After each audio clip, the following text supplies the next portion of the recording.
Revenue Chat episode 94. The Dream Business community wants to help you with your career and business. Are you ready for accelerated success? Check out the Dream Business community at TonyDurso.com/community.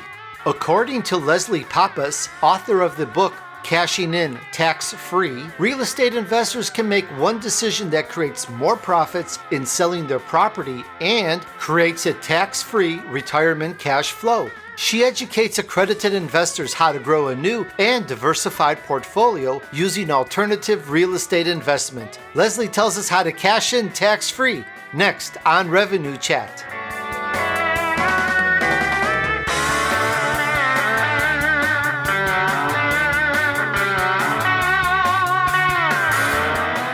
Hello again and welcome to this episode of Revenue Chat. With us we have Leslie Pappas, who knows a hidden secret where one decision can sell your property for maximum profit. She says Donald Trump uses it to make millions, and Hilton Hotel sold the Waldorf Astoria Hotel tax-free using this information. Leslie is the founder of Archer Investment Advisors, who assists their investors in buying and selling investment properties of all sizes. She is cited on CNN, ABC, CBS, NBC, Fox, and The Wall Street Journal. Her website is archerinvestors.com. That's ARCHER investors.com. All right, Revenue Crew, let's rev it up.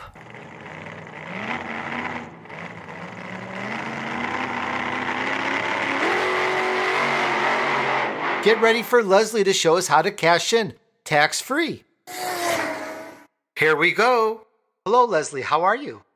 I'm fine, Tony. How are you doing? I'm doing great, and I want to thank you so much for taking the time to hang out with us on Revenue Chat. I'm very grateful to have you on. I know we've tried to connect a couple times, and we finally made it, so here we go. Here we go, and I just say I'm grateful to be here. Thank you for inviting me. My pleasure. Now, Leslie, I mentioned a little bit about you, and perhaps, fill us in a little more on your roots and how you became an expert in your field. So, Leslie, how did it all start for you? I started in real estate around 2000. I'm almost 60 years old now, so I'm an old lady. But I had two careers before that, banking in Manhattan, and then I was a consultant for many years in Silicon Valley. So I came into real estate in 2000. It's something I always wanted to do, so I finally went and did it. And I immediately came to working with investors because of my banking background. That morphed into learning about 1031 exchange very quickly, and then joining the syndicated real estate industry, which is what we're here about today. Very cool. And today we're going to learn about how to cash in tax-free. And I am very interested, and I hope our revenue crew is just as interested, because even though some of us may not own a home now, we may own some property or a home later in the future. And this is very good knowledge to have for everyone. Let's take this apart a little bit, Leslie, and let's understand the playing field. Let's talk about what is a 1031 or a 1031 exchange and how that benefits real estate investors. Sure, absolutely, Tony. So a 1031 exchange is an IRS procedure, and it's been around since the 1920s. It's to be used just for investment property, not for the home we live in. And the idea is that if you own an investment property, say you've got a lot of equity in the ground that you've built up over many years of ownership. Well, I'm here in California, and our tax rate on capital gains is 30 to 40%. Way too high. And it's high everywhere. That's just the highest, that it is in the country. So a lot of folks who, say, bought a duplex, 30 years ago, or a single-family house that they rented out all this time, they don't want to pay that kind of a tax rate. So what they end up performing is a 1031 exchange, and that is a process wherein an exchange accommodator, which is also called a qualified intermediary, is going to be hired to receive the funds after an escrow closes on a sold investment property. So they put their investment property up for sale, they go through escrow, it closes, the money is transferred to another escrow with a QI, or qualified intermediary, and now a clock starts ticking where we need to identify what properties we might want to buy in replacement for the one we sold. And if we follow all the guidelines and meet all the rules, we don't have to pay that capital gains tax. it's deferred. And according to current tax law, say I keep doing 1031 exchanges all my life, and I defer and I defer and I defer, and I'm not paying capital gains tax again and again and again on property acquisitions and sales. Someday when I pass away, the capital gains tax burden disappears, and my estate is subject to the estate tax, which today I believe starts at about $5.35 million. Anything above that amount of estate is taxed. So this is a strategy under current tax law, which I have to stress, which is a way to build equity, or get income from your investment, and avoid paying huge chunks of money in capital gains tax. Very clear, very simple, very concise. Let me take it down a notch for some people just to make sure you have a duplex, a fourplex, or second home, you sell it. Let's just throw a round number out there. Okay. $500,000 value. You sold it for $500,000. It goes into another escrow where what kind of time frame is involved in your having to make another purchase, or is there some room there or options? Well, let me explain. The first rule of the 1031 exchange is that in order to completely defer all capital gains taxes, we have to buy at least as much property as we sold. So you sold a $500,000 property. If you do a 1031 exchange, you're going to need to go roughly buy a $500,000 property to do a complete 1031 exchange. Now, you can take some cash out of your $500,000 proceeds, and you can pay taxes just on the amount that you touch. Then the remainder can run through a 1031 exchange.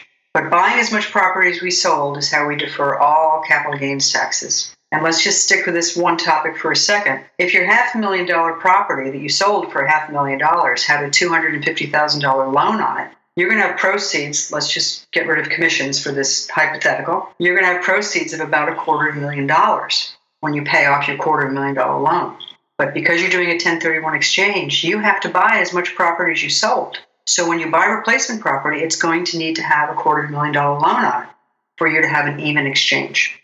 So that's one rule of the exchange. Another rule two other rules have to do with time frames that are involved in executing all this stuff that we're talking about. So if you sell your property on January 1st, you have up to 45 days from January 1st, the close date, to identify properties that you may purchase.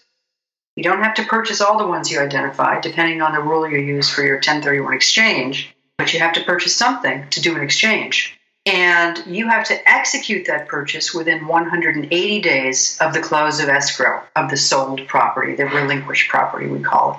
So those are the hard and fast rules, and it can be a challenge. You sell your investment property, you've got 45 days to identify properties you might buy. And in 45 days, that means for you to do that well, you probably want to have your inspections done. You certainly want to be in contract. You probably want to have your inspections done. It's a lot of work. So those are the basic rules of 1031 exchange. There are other rules too, but we're getting into seminar 201 instead of 101. And if you want to go into that, I will. But better in a phone call. Totally got that. And that's very simple. So the smart strategy really is if you're going to sell your $500,000 home and you want to defer and not pay the taxes, it would be a smart strategy to plan, well, what are you going to buy when it sells and have your ducks in a row, so to speak. Yes. And with the clients that I serve, we normally have replacement property identified or ready to go for identification before they even close on the sold property, the relinquished property. Good. Now, just from my understanding, and perhaps maybe some of the audience here as well, if that $500,000 home, for our purposes of our example, was $250,000 was the equity, I still have to buy a $500,000 home, and I have to put that $250,000 that I received as cash equity, I have to put that $250,000 back in that other $500,000 value property? Exactly. Any money that we touch out of the sale, we will be taxed on. So say you decide, you want to take out $50,000 out of your $250,000 and go do some renovations on your personal home. We're going to pay taxes on just that bit, the $50,000 we took.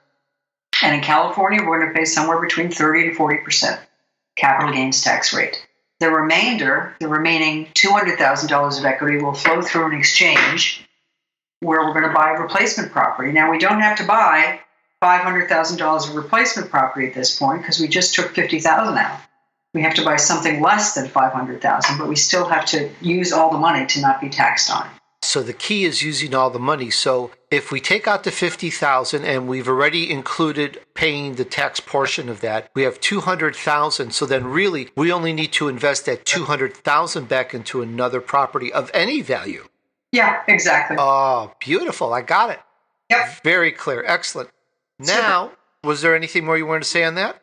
No, that's 101 1031 exchange. 101 is good for us right now. All right. Now, not to confuse, but to throw another piece of information on top, we're going to layer this. We're going to talk about now what is a Delaware Statutory Trust and how that can benefit investors and so forth. Okay. Well, first of all, a Delaware Statutory Trust has nothing to do with investing in the state of Delaware. It's simply a trust format that's developed in Delaware, and the Delaware Statutory Trust will be registered in Delaware. So that's a common misperception right off the bat. Now, let's call them DSTs from now on, because that's an awful lot to say, Delaware Statutory Trusts. So DSTs are what are known as syndicated real estate. A syndicate is a group of investors that come together for the purpose of buying a property in this case. DST is a pooling of many different people's assets in order to purchase a property. Now, when you do this pooling, now you have a security. Now we have to define the pooling as a security under most rules. There are some exceptions. And we have to follow the SEC guidelines, the Securities and Exchange Commission guidelines on who may invest. In order to invest in a Delaware Statutory Trust, DST, you have to be what's called an accredited investor. And accredited investors, usually, if they're average people, they fall into one of two categories. They either have a net worth of $1 million or more, not including the home they live in, or they have a substantial income, $200,000 for an individual for the last 2 years with the expectation it would continue in the current year, or $300,000 for a couple. So under one of those two criteria, a potential investor who's looking at a DST must qualify to be an accredited investor and to participate. And those rules are set up by the SEC for consumer protection. These are what are called private placements. And in the world of private placements, it's not like buying stocks and bonds where you can go get analyst opinions or mutual funds where you can go to Morningstar and get a review of a mutual fund with data from the history of the mutual fund. In this case, you're buying real estate and you're given exhaustive documentation to review and disclosure. But, it's up to you and your own wits to be able to decide which investment is best and how you're going to proceed. And my job is an advisory capacity in regard to that. This is what I live and breathe every day. What is a Delaware Statutory Trust? Now we know who can participate in a DST, but what is it? In the world of investing, we have something called institutional grade investments. What does that mean? There's so much lingo. What that means is that institutions are the ones participating in that marketplace. Institutions such as real estate investment trusts, such as pension funds, endowments, foundations, insurance companies, banks, big players who have enough cash to go out and buy their own $50 million property or $150 million property without pooling their assets with others. Well, in the syndicated real estate world, we compete to purchase and we work to sell properties that are in the institutional playing field. They're that big. So as a regular person or a smaller player with as little as $100,000, one can invest in one of these institutional properties and gain the many benefits potentially of being in such a property and the economies of scale of a large property. In my job, with, say you've got $500,000 in cash to invest from your exchange or even straight cash, what we would do is work to diversify the holding for safety's sake. Having, it's just like for stocks. It's safer for you to own 5 stocks than it is to own one and put all your eggs in one basket. Well, how about we own 5 properties instead of just one and not put all of our eggs in one basket? And let me draw a picture of the kind of properties that we could purchase.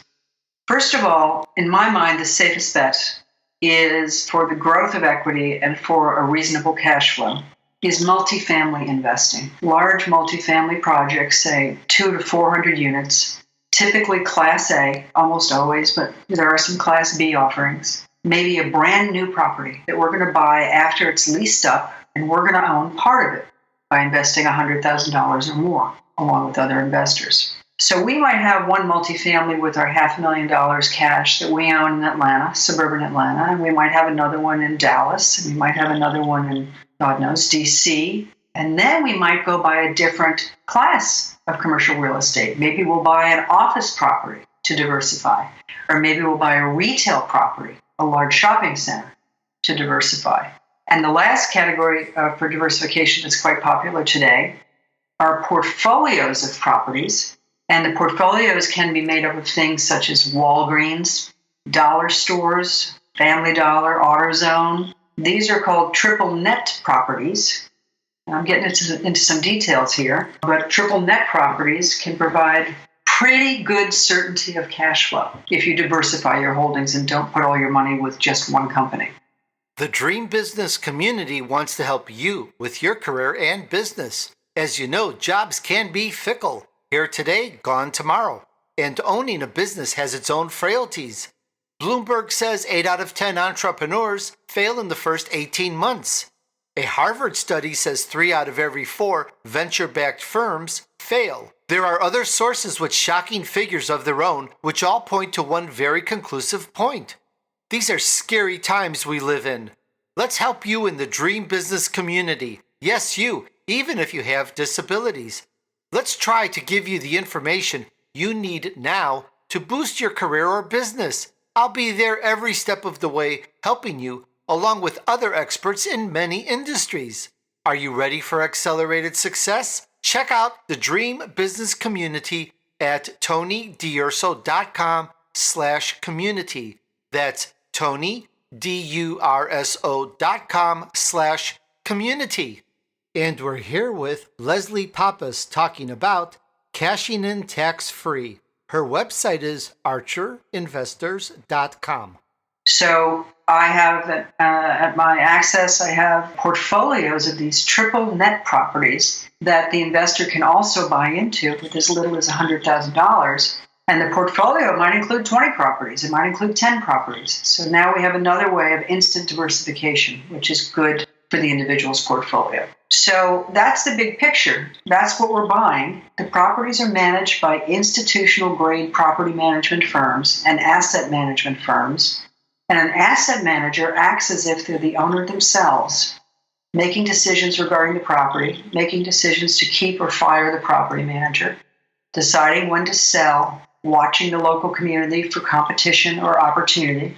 That's what an asset manager does. Everybody pretty much knows what a property manager does. And in my firm, we spend a great deal of time vetting out the right firms to work with, going over exhaustive due diligence on those firms, and then, in addition, each individual property that they represent or offering that they represent. So due diligence is very important, and the advisory service is very important. You want to have somebody who has commercial real estate background. You preferably want somebody who's got broker's licenses and advanced degrees and such things. In other words, you probably want somebody like me, I guess is what I'm saying. And there are many people in my field who do this. Many are very skilled. They're all over the country. It really doesn't matter who you work with, where they are, because it's mostly phone work. But the idea is to build your own portfolio of institutional grade property and keep 1031 exchanging that property when it sells for the rest of your life.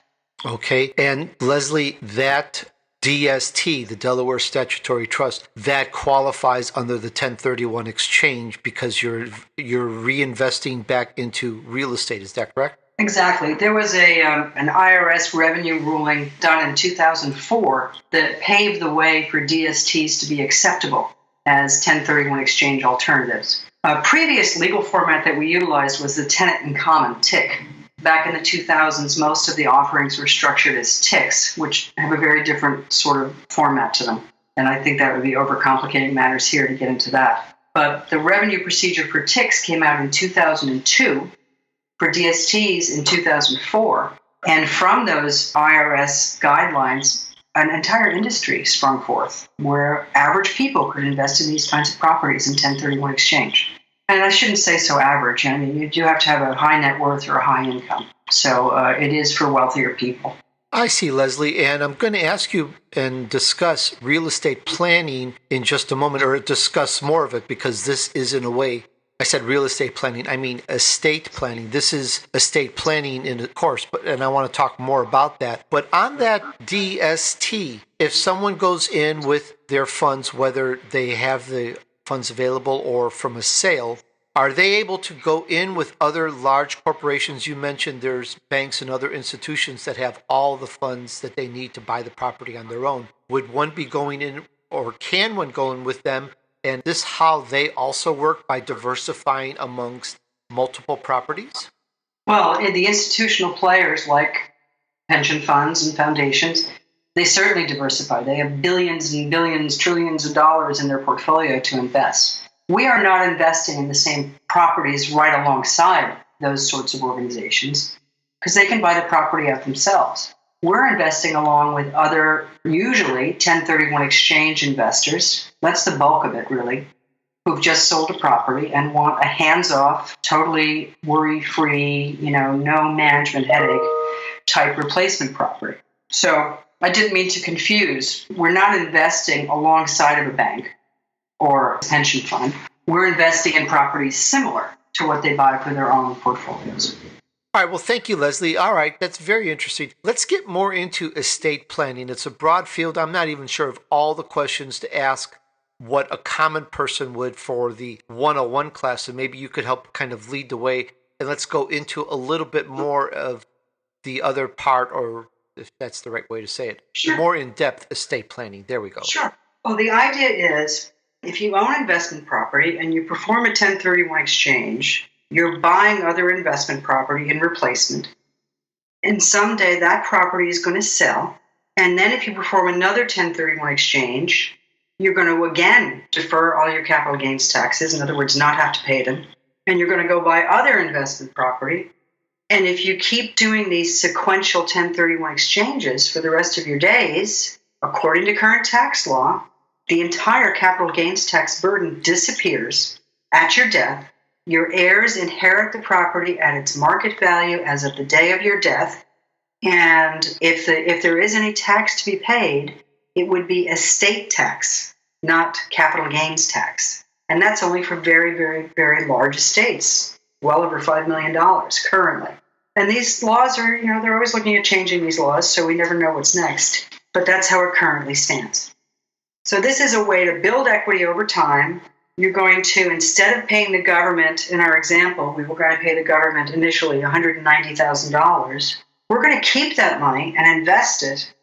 And with potential appreciation and cash flow, we're going to gain financial benefits.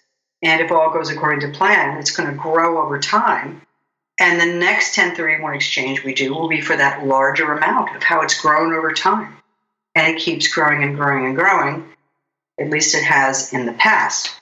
We don't know what the future will bring, but let's hope for appreciation and good cash flow. Right, and ideally the plan would be to invest in properties that would return income or revenue and just keep on going. So you're making a revenue stream now while the larger amount of your portfolio is holding real estate. Exactly. So, the thrust of this is to generate a reasonable current cash flow every year that is, to some degree, often largely protected from any income tax from using depreciation allowance, and then to also buy properties where we're either going to add value to increase the property's value, improve the property in some way, or simply by the passage of time, if it's a really premier property, it may appreciate and we'll gain appreciation and get it in our pockets or in our next exchange when it finally sells. These properties are typically held anywhere from 5 to 7 years. It could be less, it could be much more, depending on the marketplace. They typically have loans associated with them at extraordinary rates with fabulous benefits, such as assumable loans, as an example, is one term that's very useful. And so if you can imagine buying into a Delaware Statutory Trust or a group of them to diversify, on average, they're going to sell. Everything you buy is going to sell in 5 to 7 years because the investors want a liquidity event. They want the opportunity to redeploy their funds, potentially. And then we reinvest, and we reinvest again and again. Someday we pass away. The heirs get a stepped-up basis. They get all that appreciation that potentially happened over all the years. Plus, you've received the cash flow that came from the property over those years. Very nice, Leslie. Sums it up very, very nice. Well, very good. Let's talk about purpose and vision now. I'd like to know what drives you to keep on. Well, I really love this stuff. I think it's awfully fun. And when I started out as a realtor, I was, a salesperson, and then I became a broker. And I was dealing with duplexes and fourplexes and single-family homes that I was selling for my real estate clients here in Silicon Valley. But as I mentioned earlier, that quickly morphed into a full-service practice where 1031 exchange and then reinvestment into syndicated real estate happened. And I found I was just far more interested in what happened in the commercial real estate world than what happened in the traditional residential real estate world, 1 to 4 units. This is an intellectual exercise, what kind of properties to buy. It's exciting. It changes all the time. I love sitting with people and talking to them. I'm brutally honest. People like it that I give them a straight shoot, as they say. I'm a straight shooter. Straight information on what's really going on here with this sponsor who's behind the deal or with this offering that we have under consideration. And I'm very directive in my practice. I like to give the advice. Now, of course, it's up to the investor whether they want to utilize that advice or not. It's their money. It's not up to me. But, I get to see the properties. This is something that most people in my field don't do, unfortunately. But if it's a multifamily or a single office building or a student housing project or a single retail, I see every single property that my clients invest in. And if I don't see it personally, I send my right-arm person to go see it. But usually it's me that's going to go see it. And that, as a real estate broker, I know it's fundamentally the most important step is to see the property that you're thinking about buying. So my clients really appreciate that effort, and I travel a whole lot, and that's kind of fun and awful at the same time to see these properties all around the country. So it's exciting, and it's very intellectual. It's fun to watch people succeed. We have had our rough times. The recession was not easy. I learned a lot about workouts for properties, how to get properties that are having some stress into better shape. Ultimately, it's up to the sponsor and the asset manager to handle these things, but I stay involved through the quarterly conference calls or the quarterly reports in what's going on with each of the properties, and I try and make my advice where I can to see if it helps. That's what excites me. Very cool. That's got to be awesome. I totally love it. The fact of being able to see someone, once a person gets into this and is able to qualify, then it's forever, for the rest of their life, an uphill income revenue stream. It's such a nice deal to get into. Once the person can get in, it's like a great ride. That's got to be very thrilling to see people do that. Well, and again, we have to always say markets go up and down. So, we don't know what it's all going to be up in the future. We know what the past looks like. If you look at the last 40 years, it's been up on average. And so that's what we hope for in the future, and we plan for it and we work towards it. So, yeah, it's great fun.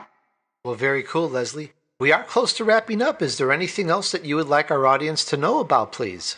Let's see. I did write a book on this topic. I guess that's important to mention. Oh, yes. It's called Cashing In Tax-Free. It's available on Amazon. It was a bestseller, actually, on Amazon. Congratulations. Thank you. It was introduced at the beginning of the year. And people really seem to appreciate it. What I was trying to do was just put however many years this is, 15 years of doing this, into one place, into the book. Because there are so many things to convey to people and to share about education. And at Archer Investment Advisors, which is my firm, that's what we do. We spend a lot of time educating people, and the book is part of it. Another part of it is that we do twice weekly webinars with the sponsors on specific offerings. We also take our clients, or offer to take them to LA to have a day of meetings with 3 different sponsors to learn more. That's more like a senior level 301 course. It's very, very detailed, and at the end of the day, the investors really know what they're doing. They can feel more confident and safe. And so we spend a lot of time and we spend a lot of money educating people, because I want the investor to feel safe. I want them to know what they're doing. I'd love for them to depend upon my advice, but I believe they also should have their own muscles in regard to analyzing this stuff. And I try and make sure that they have a chance to develop those muscles through the education. Well, excellent. Well, thank you very much for all that. And if we go to your site, archerinvestors.com, can we see about your book, or do we need to go to Amazon to get it? You can go to the site, certainly. And there's lots more information available at the site. There's more information available through the book. It's far more detailed, and certainly talking to me gets you way into the details if you want to be. Well, excellent, Leslie. Thank you very, very much. I loved having you on the show here. I've learned some very good things about real estate. I hope our revenue crew, that's our audience, has learned some as well. It was great. Thank you. Thank you, Tony. I really appreciate the opportunity, and you're a great guy, and this is a great service that you do. Thank you so much. My pleasure. Well, thank you. And once again, everyone, her website is Archer, that's ARCHER, investors.com. archerinvestors.com. All right. Well, thank you, everyone.